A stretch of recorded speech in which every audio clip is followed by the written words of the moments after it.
stress for kids.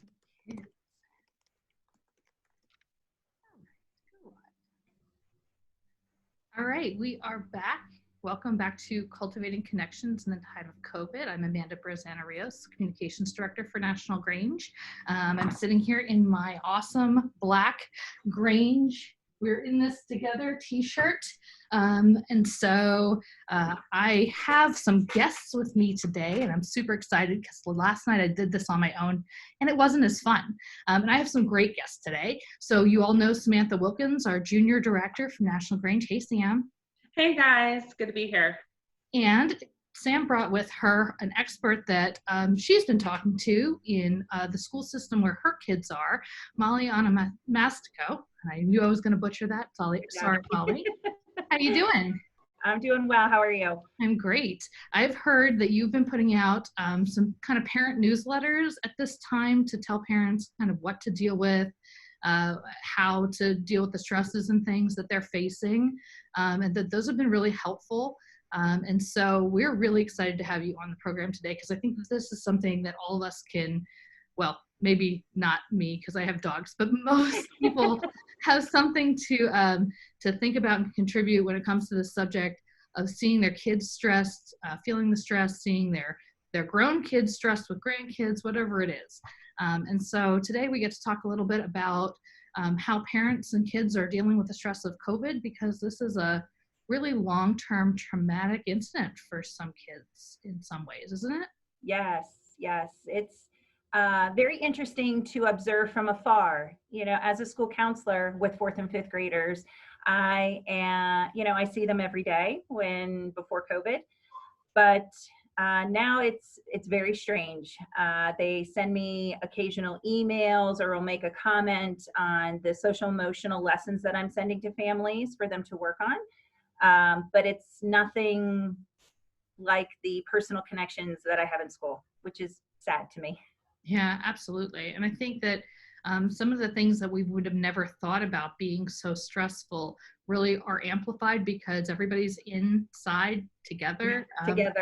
Yeah, they don't have the same kind of release valve. You know, if dad used to normally need to take a half an hour and go to the gym for some time, or if mom used to, get the day to pamper herself and go out, once a week and get her nails done or whatever, nobody has those at their disposal right now. Correct. And children just to go to school and be with their friends and see their teachers who they care about greatly, even though they, some students might complain about school. I don't like it. I think in the big picture right now, they are missing their teachers. They are missing the school, the routine. And so it's traumatic for everyone.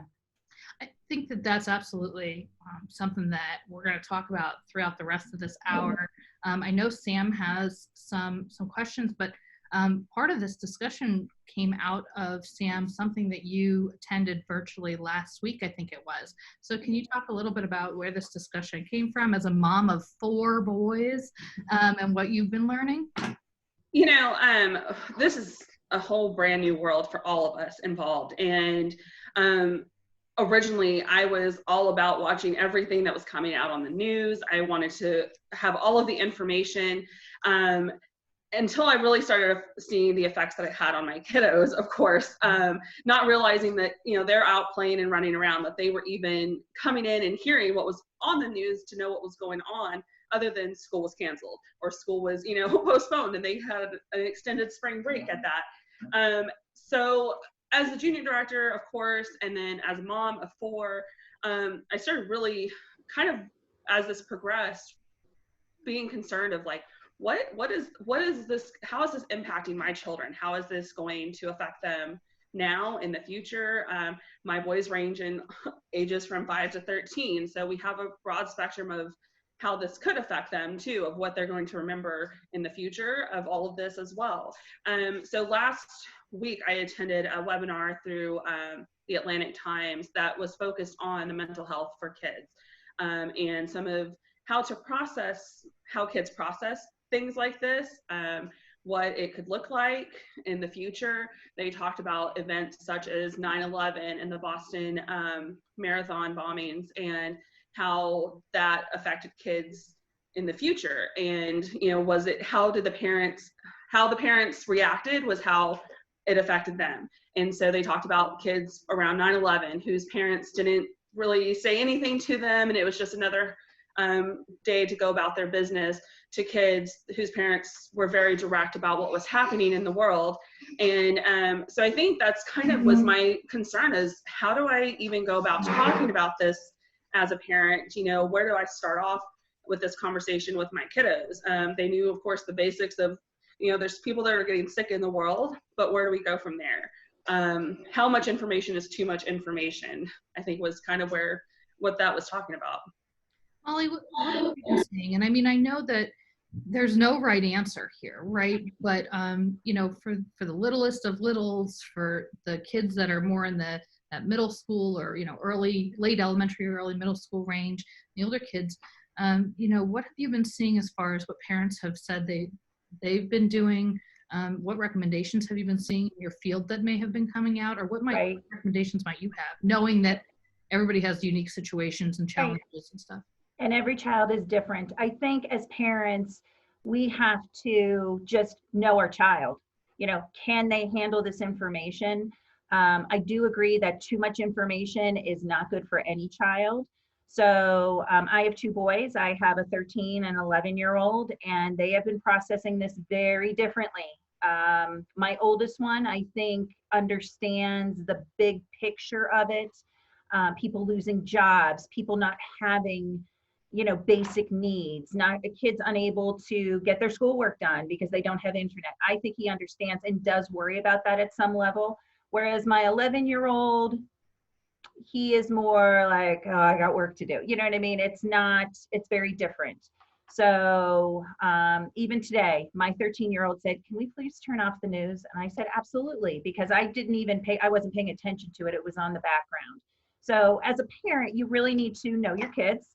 I feel like whatever age they are listening. They are listening to your response. They are, you know, my funny of this week's newsletter about, you know, and I'm going to get it not verbatim, but children learn from watching.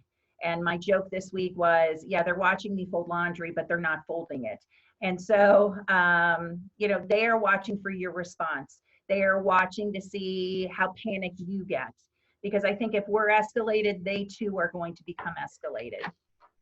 We've never seen a time where there's been this much unemployment in our lifetimes. And so obviously there's a lot of kids who are in households that are either becoming food insecure for the first time, where parents are worried about losing jobs. It's a lot easier, I'm sure, for the parents who can say, my job is secure. That's something you don't have to worry about. I know you're seeing that on the news. But for those parents who might be struggling at this point in time, how do you start having that conversation, do you think, Molly? Have you had any people come who have had that situation, who seem to have figured out like the right mix of being transparent but also comforting? Right. I have not had any parents reach out to me, but I have had students make comments in their social emotional lessons with me. They have to type responses. And I have in the past week students making comments like, I wish we had more food in the house. I wish I had my own bed. So it took because I've been putting out lessons for 6 weeks now. So just this week, I've started to hear from a couple of kids saying like, hey, something's going on. So our school team is wonderful here. Our school social worker and my principal are awesome with reaching out. So, you know, the students who made the comments reached out to, you know, we reached out to the parents. They said yes or no. I just feel that Shippensburg does a really nice job helping families even before COVID. So I don't think it's foreign to our families, like, oh, the school's calling me. Now we do have some families who are very proud and don't want any help. But yeah, we try to take care of them.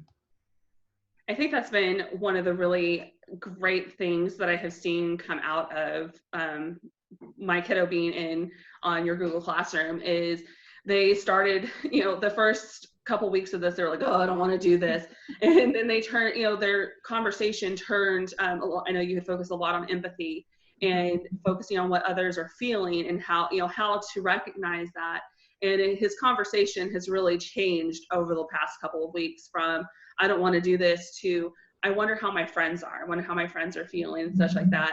I think one of the greatest recommendations that I've been given during this whole time was through a news article that I had read that said, have your kids write a journal for this. Call it the COVID journal.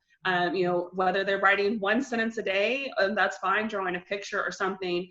And the mom talked about how at the very beginning of this, her son wrote, today I had a cheeseburger, today I did this. You know, it was just very plain, to now it's become more of a, not concern, but the child's tone has changed to, what happens if my parents get sick? You know, and I'm sure you probably have seen some of that going, you know, through the classroom, as you were saying. You know, what is kind of your advice when these kiddos are starting to feel the weight of all of this on them? Like my recommendation to parents, Yeah. like if they were to read that, just sit down and have a conversation with them, reassure them that, you know, reassuring isn't promising that everything is going to be perfect, but just reassuring that we as a family are doing the best that we can. I feel, you know, with our 4th and 5th graders here, I'm reading a lot that they are missing their friends. Like, it is a lot. So doing your best as a parent to reach out to other parents and have them do Zoom meetings, have them, you know, I hate to even say video games because you know, that's a very sore subject in my house, but yeah, you know what I'm talking about. I live with all boys too. Yeah. Just to try to have some kind of connection with their peers, which is difficult because you can't go anywhere, but just reaching out. I think that's been one of the best things that has helped my teenager, who, you know, he's 13, so there's all different kinds of emotions going on anyway for that age range. Yes. But I think video games are a sore subject here too. Yes. But that's where he's been able to really connect with his friends. And they'll, you know, get on their headsets and they're talking, and their conversations aren't all about what's going on in the video game. Right. You know, kind of focus about what's going on, not just about what's going on in the day, but how are you feeling? And I think that's important to be able to get them to talk about their feelings. Like, how are you feeling? Because I think the more we open up and we talk about things, the better, you know, this communication will be and dwelling for them in the future as well. I know we're facing the end of the school year now, and there's lots of events. And of course, you know, we've talked about graduations over and over again, about, you know, our seniors that are going to be missing our graduations, but there's also the kids that are missing their big end of the year events that they were really excited about, like their end of the year field trips or our kindergarten graduations. That's the one I'm missing this year. But, you know, there's lots of fun things that happen at the end of the school year to celebrate their accomplishments for the year. I know some of them are starting to kind of fill that void of, oh man, that's not going to happen now. You know, what kind of advice could you get for parents too, as to like turn that situation around to be a little more fun for them, or to still celebrate in different ways maybe? Well, I think parents can, now I'm only speaking for Shippensburg, but I feel like schools across the nation understand that these events are important to everyone, parents, students, that at some level that maybe they would be able to be recreated or just recreated in the beginning of next school year. That don't give up hope. Just because you're not doing this fun thing now with your friends, you might be able to do it when we go back to school. I know that our high school is hoping for graduation, I believe, at the end of this month. And so, and it then not, you know, and there, of course, if we're not in the yellow or the green, whatever zone we're in, safety zone, that there's another date. So something to always look forward to. I know older students have been getting together with their prom gowns on and having pictures taken, like Mrs. Mowry, who is our principal, her daughter is a senior at Big Spring, a local or a neighboring district, and they went somewhere and got their, you know, had their pictures taken. Then they went home, took their gowns off. And so just those little things, like to even celebrate, like, oh yes, you could have been all dolled up for prom. And try to make it as special as you can. That feels super sad in some ways too. And I think that kind of brings about the question of how do you know when your kid is dealing with the situation in a healthy manner, and what signs should you look for when you realize that there may be something that's tipped, that this has been just too much, it's a little overwhelming, and what to do? Sure. Definitely looking for being withdrawn, spending a lot of time in the room, not wanting to talk with you. I mean, if your child is, open with you and always having a conversation and they're no longer talking with you, the obvious crying, being very emotional, and even anger. Even during the school year, I like to or teach kids that even though you are angry right now about a situation, there's always a feeling behind the anger. And it could be jealousy, war, anxiety, scared. And they understand that. And that definitely can be applied in this situation today that we're all experiencing. We as adults, I know I can speak for me, that if I'm stressed out, I show it as anger. I am not showing it as like, oh my gosh, I got all this to do. I'm like, I'm a grumpy pants. So, and I think that happens to our children as well. And so, Sam and I both have 13-year-olds. They're on the wave of emotion anyway. But if it's more so, more teary-eyed, more, regressive type of behaviors, that's when I would, be like, hey, what's going on? And just point it out to them and have a conversation. If you're lucky, their child will speak to you. If you're not, just letting them know, like, hey, this is what I've noticed. I love you. And when you're ready to talk, I'm here.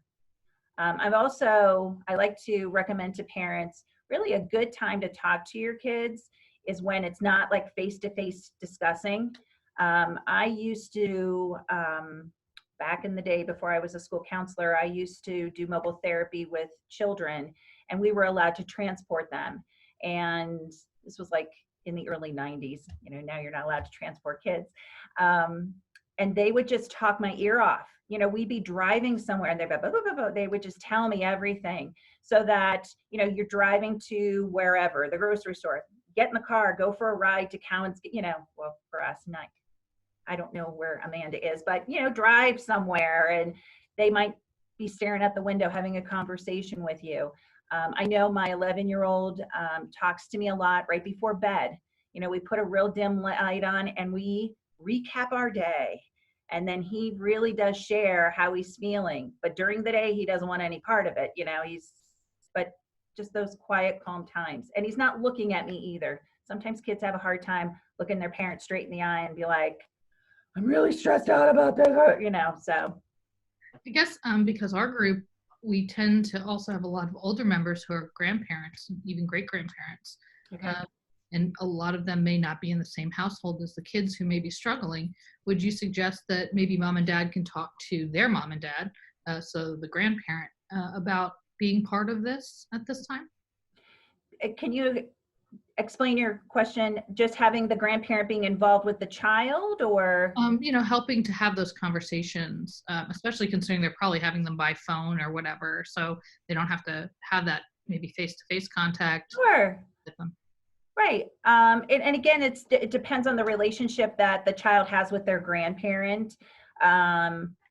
It would just depend if they have a tighter knit relationship.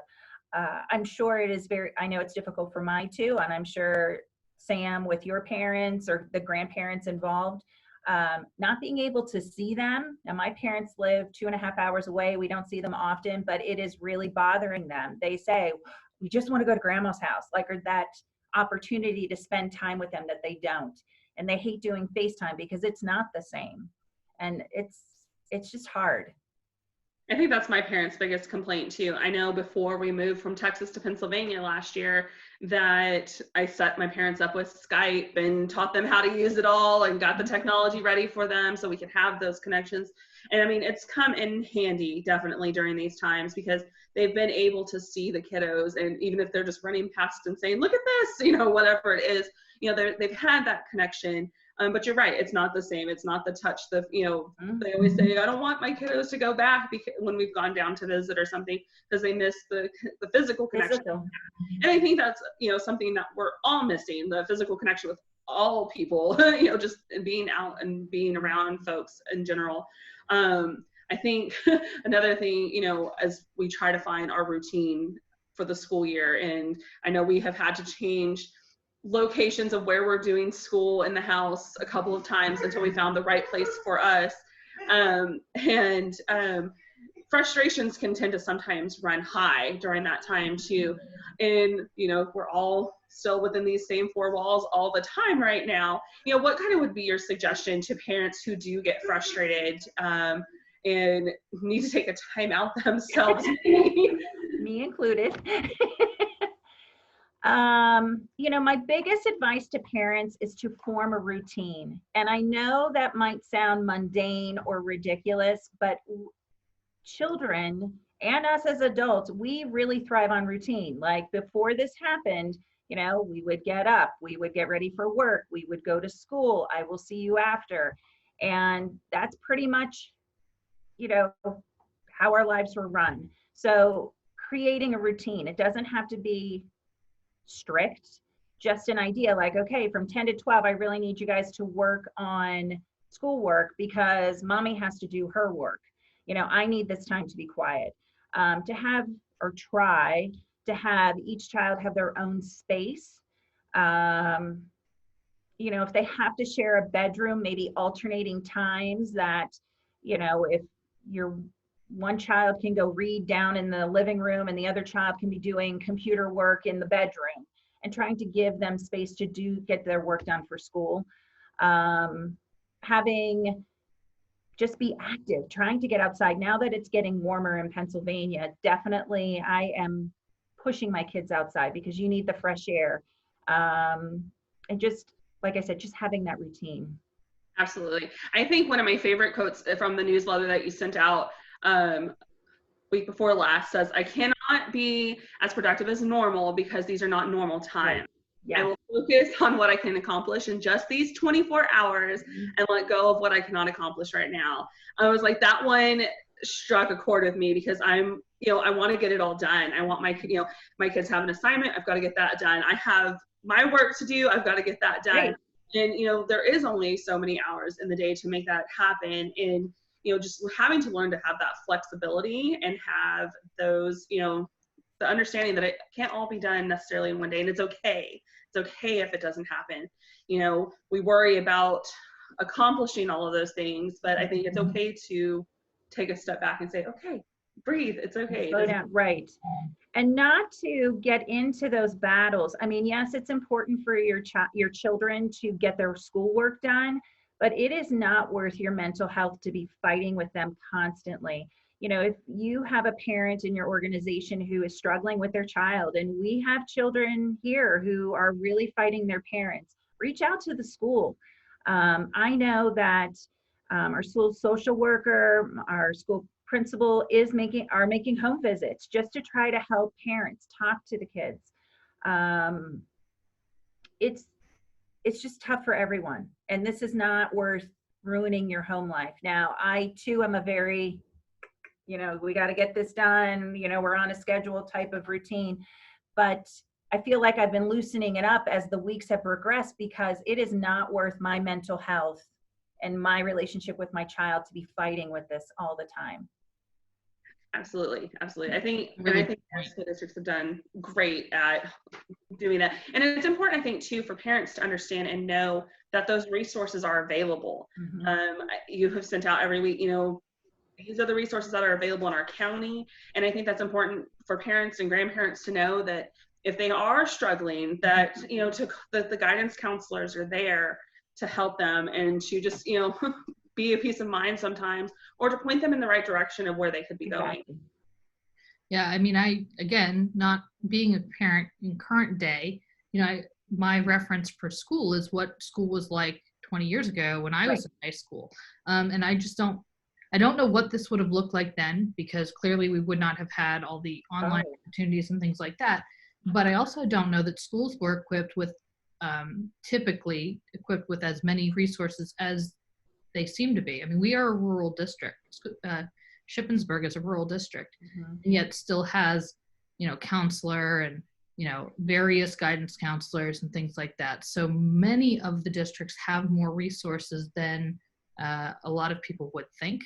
I think, on staff to do some of these things. And I don't think I would have thought about being able to reach out to the school to start a new routine or, you know, have that argument with the kids. I would have just assumed, sorry, Sam, you're on your own. Right. Well, and I think as a parent, I know for me personally, I made it very clear to both of my children who can be independent on the computer. Listen, I am not going to micromanage this. I am not going to check it. But if I receive an email that you are not putting forth effort or, these are ridiculous answers, then I will get involved. Because again, when you're, there's the level of trust. There is that practice of independent skills. I mean, that is one positive thing that I feel that students today in this middle range from 9 to 11, they are learning to clearly communicate with their teachers because it's not face-to-face anymore. Many times for me, I will have students type messages, I need help. And I'm like, what do you need help with? I don't understand this. Well, where are you? What question? So really to have them practice those skills. I just feel like that is a positive thing for school wise, that they're going to knock this out of the park when they get older. They're going to be like, oh yeah, I remember, in fourth grade when we had to stay home for 6 months, when they get to high school, they'll be able not to, be able to get on to any Google, computer platform to complete their work. Yeah. I think a lot about what's going to change with this generation. My half brothers are 15 and 13 years younger than me. So they were born in 95 and 97. So they barely have a recollection of the world before 9/11, which means they barely have a recollection of a world without certain safety guidelines and security guidelines that we're now pretty used to. And I know that their worldview and mine are different just because of that. So I wonder, that there are some really scary things that may come out of this for the worldview of the kids going through it. But there are some really great things like this that you're mentioning where, when they get to college or trade school or whatever, they're going to have a much better time of articulating what they need from the teachers in order to understand something and feel more empowered to do that, I think, in a lot of ways than people did. What other things do you think that are potentially positive that will come out of this for this generation? And what are things that you think that we might see that are a change that, I don't want to call it negative, but definitely the parents are going to have to adjust the fact that their children's worldview is different than theirs because of something they experienced profoundly during this formative period?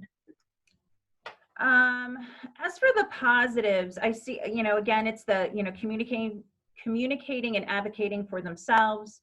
I think they are going to realize the importance of relationships, that their teachers and their friends do matter to them, that we need to rely on each other as a whole, as a community, just to, wearing a mask. I'm wearing it to protect you. You're wearing yours to protect me. That message has been going on and on for weeks. And I think I just think that's great in general, because I don't want to hurt anybody, and I'm hoping nobody wants to hurt me. And whether you have a face mask or not, it's so just the value of relationships, the value of empathy. My lessons that we've been going on, we've been talking about dealing with complex feelings. You can have two feelings about one situation, and that's okay.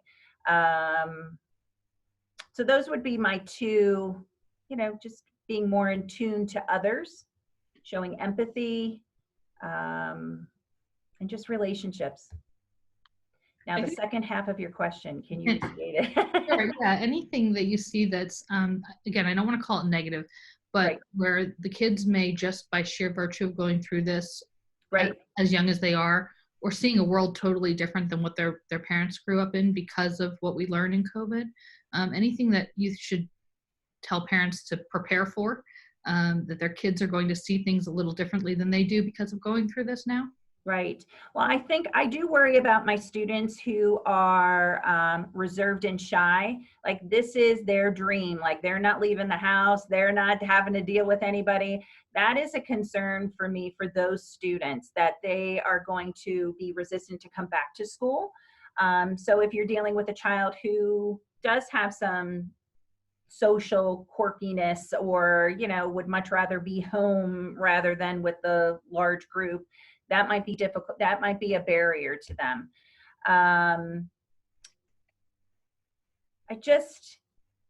It's really hard because for 4th and 5th grade, again, I keep referring back to the 9 to 11-year-old age. What would negatively affect them? I'm really not sure.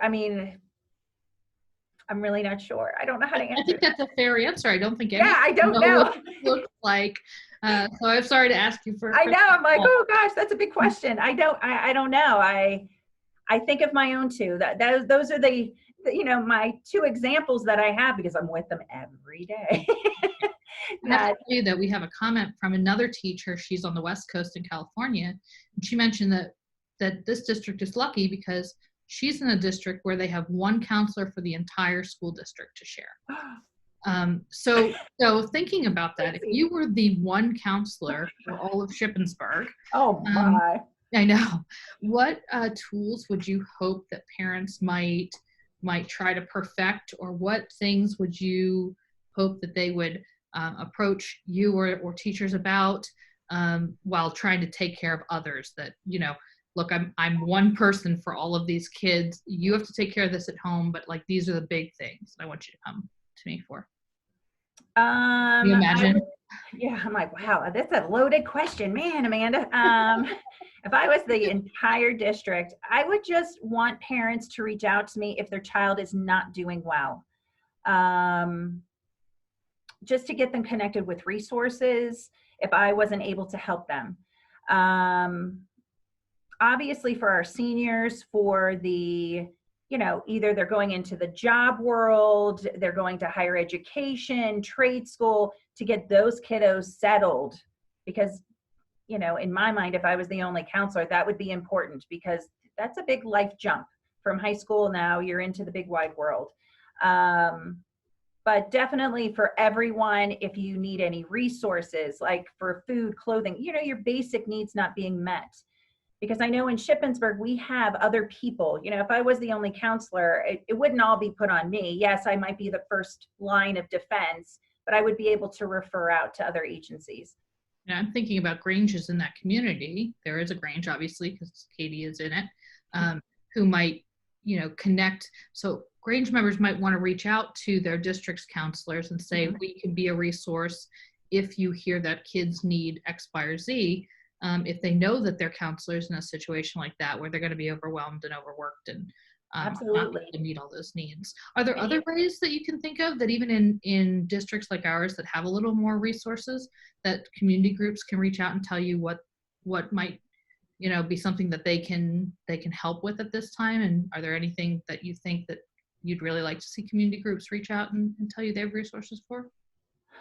Shippensburg is really great. We have the community meals that every day there's a meal going out. The district is delivering hound packs and breakfasts to our students.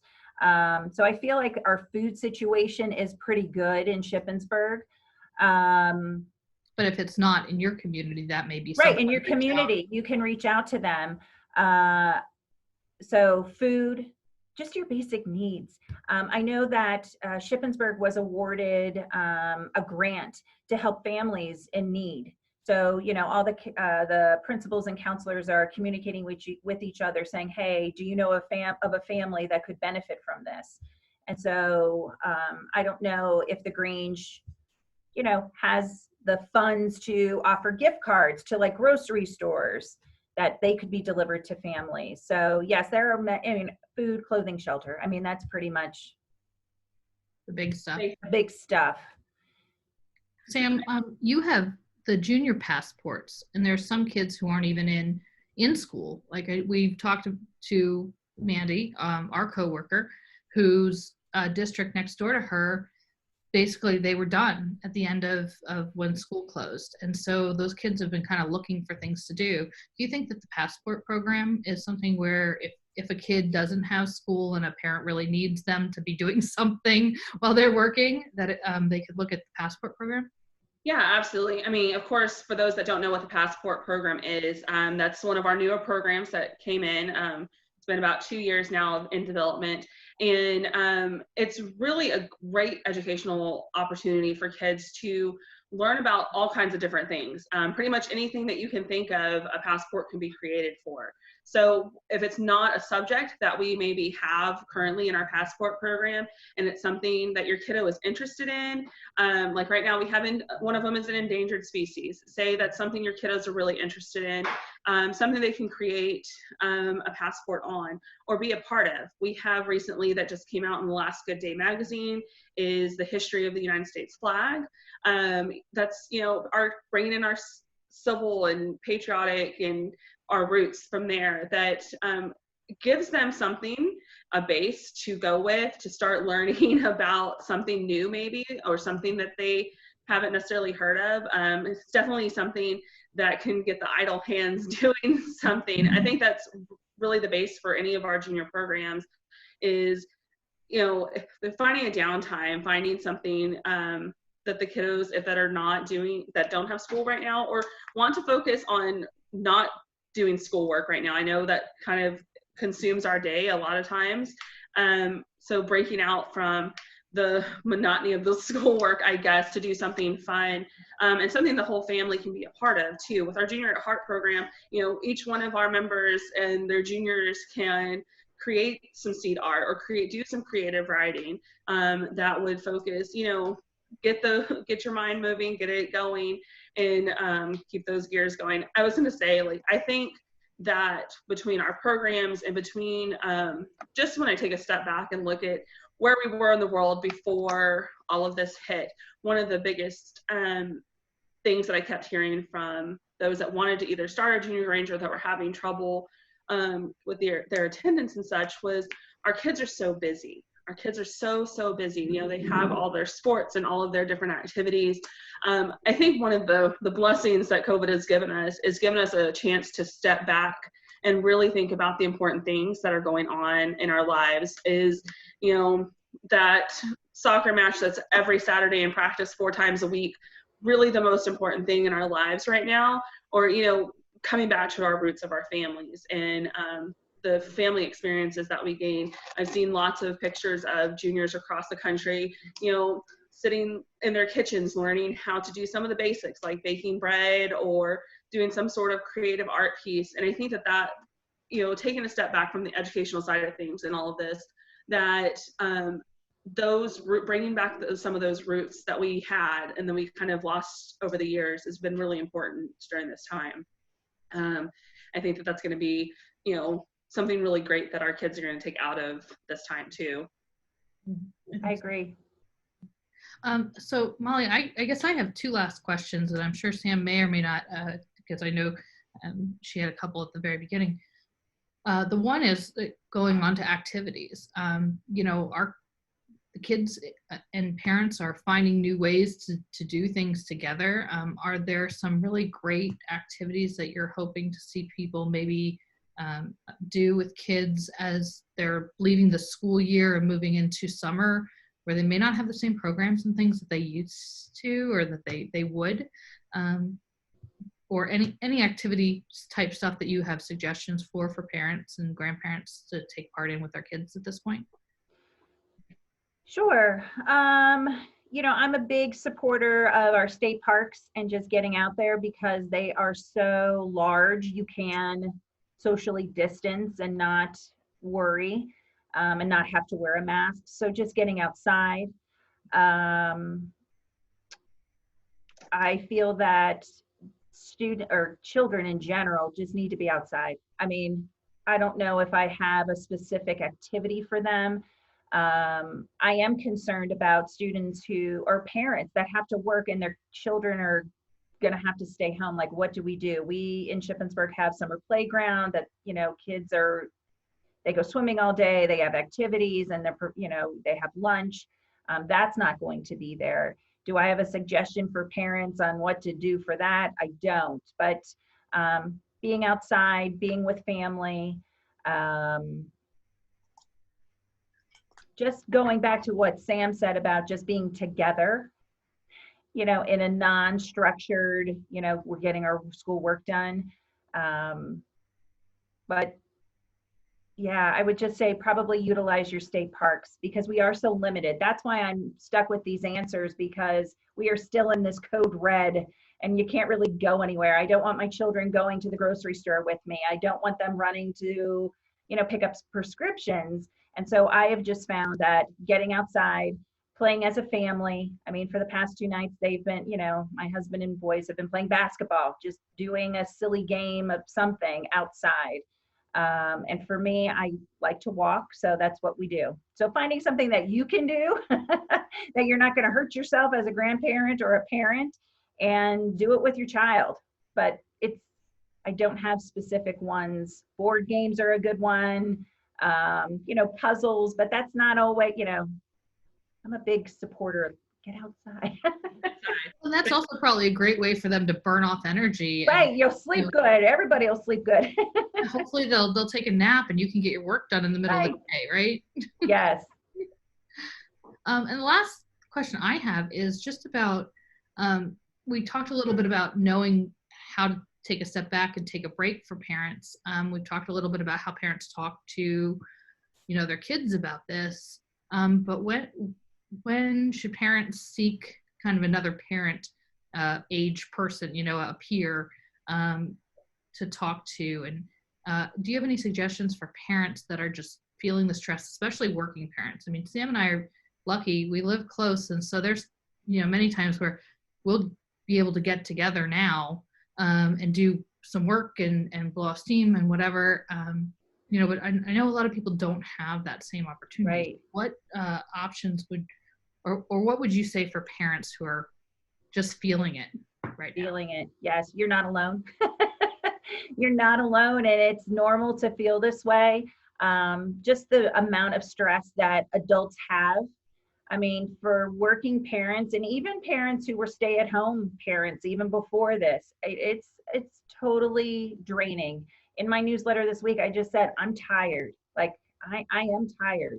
It's not that I don't enjoy my job or being with my family. It's just a bit much. And I think it's okay. Well, I think you should be seeking out one person you can vent to. I have a friend that I don't talk to, but we are at least texting each other twice a day, or, complaining about whatever it may be, just to get it off your chest. Because at least I know personally, like, it's not the same telling your husband, what's going on. You might not have a husband to talk to. It's always your girlfriend, someone who you're close with, to share how you're feeling, because they are feeling the same way. Well, and sometimes your husband is the stressor, right? Yes, I always say I have 3 boys, not 2. I think that's very important. I know the first couple weeks when all of this was hitting and we were learning all the new ways of trying to do school and come up with a routine and such, I, as a parent, was completely overwhelmed. I know I called Amanda a couple times, like almost in tears. And I think for me, one of the best things that kind of helped just kind of give me a chance to take a deep breath was I got on a Zoom meeting with some of my girlfriends, and we were able to just sit there and vent, and just we could see each other and have a conversation. Right. And that was, I think, really great for me and for them too, to just be able to, okay, now we can move on. Like, we've had our little vent session, just time to catch up or whatever it was. We may miss that in-person contact, but there's still ways that we can form those connections. Right.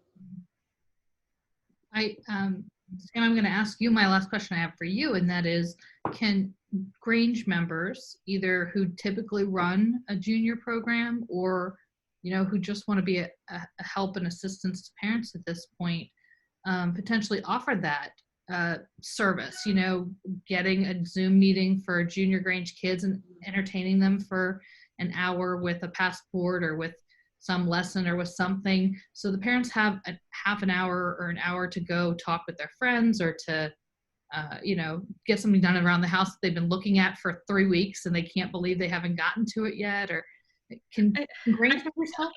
Absolutely. I think, we've kind of seen that mirrored already in some of our subordinate Granges who have been able to host their meetings virtually, and they've been able to see the success of those connections. You know, we just had our handbook kind of thing that came out about being able to do our meetings that way. And I think it's important that our junior Granges do that as well. I know when this all started off, some of our junior directors and leaders contacted me and said, well, what do we do about our meetings? And I said, we can still have them virtually, you know, and I think it's really a great opportunity for the kids for them to be able to see their friends, for them to have some sort of activity.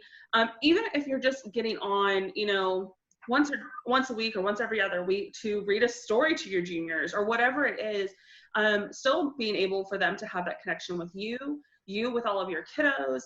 I think that's been some of my favorite things about our classroom environment is one of our teachers gets on every single day to read a storybook, a chapter book. And so she'll read a chapter a day almost. And I think it's the same sort of thing that we can take as far as our junior, for our junior Granges, is to still use this as a connecting platform. The kids love to see each other. They love to get on here and, you know, talk about whatever they're going to talk about. I know Zachary, my 9-year-old, he'll get on and he likes to chat with his friends over here and listen to the story while it's going on. I think that's a really healthy way for them to be able to still connect to and to do, to make those connections. And I think that's, you know, our theme for this year is cultivating connections. I don't think, you know, this could have come at a better time for us to really explore what that means and reconnect ourselves in a different way. And so this has been, I think, a really great way. And I think that our junior Granges can really get something from this by doing that. Mom, did you call my name? Yes, I did. That is the signal, isn't it?